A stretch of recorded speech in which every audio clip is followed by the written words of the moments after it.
भुसावळ तालुक्यातील दीपनगर औष्णिक केंद्रातील 660 मेगावॅट वीज प्रकल्पातून बाहेर पडणाऱ्या दूषित सांडपाणी योग्य प्रक्रिया न करता सातत्याने नदी पात्रात सोडले जात असल्याचे पुन्हा एकदा समोर आले आहे। दूषित पाण्यामुळे पाणी प्रदूषणाचा गंभीर प्रश्न निर्माण झाला आहे। यामुळे नदीकाठच्या गावांसह पुढील भागातील पिण्याच्या पाण्याच्या गुणवत्तेबाबत चिंता व्यक्त केली जात आहे। स्थानिकांच्या म्हणण्यानुसार प्रकल्पातून बाहेर पडणाऱ्या सांडपाण्यातील ऑइल, औष्णिक केंद्रातील रासायनिक घटक तसेच राख मिश्रित पाण्याचा समावेश असून या पाण्यावर आवश्यक प्रक्रिया न करता ते प्रकल्पाच्या मागील बाजूने भोगावती नदी पात्राद्वारे तापी नदीत सोडले जात असल्याचे दिसून येत आहे। भोगावती नदी पुढे तापी नदीला मिळत असल्याने दीपनगर औष्णिक केंद्राचे दूषित पाणी थेट नदी पात्राच्या प्रवाहात मिसळत असल्याचा दावा करण्यात येत आहे। तापी नदी पात्रातून रेल्वे प्रशासन, भुसावळ शहर, जळगाव मधील MIDC सह अनेक गावांना पाणी पुरवठा केला जातो।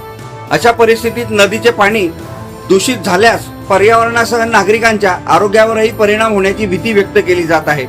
स्थानिकांच्या म्हणण्यानुसार हे सांडपाणी 24 तास सुरू असल्याचाही सांगितले जात आहे। दीपनगर प्रशासन प्रदूषणाबाबत जागृत नसल्याचे हे जिवंत उदाहरण आहे असे दिसून येत आहे।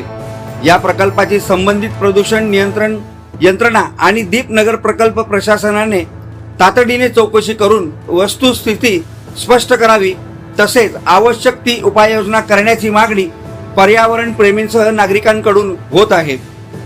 Bureau report, Mahanews 19, Bhusawal.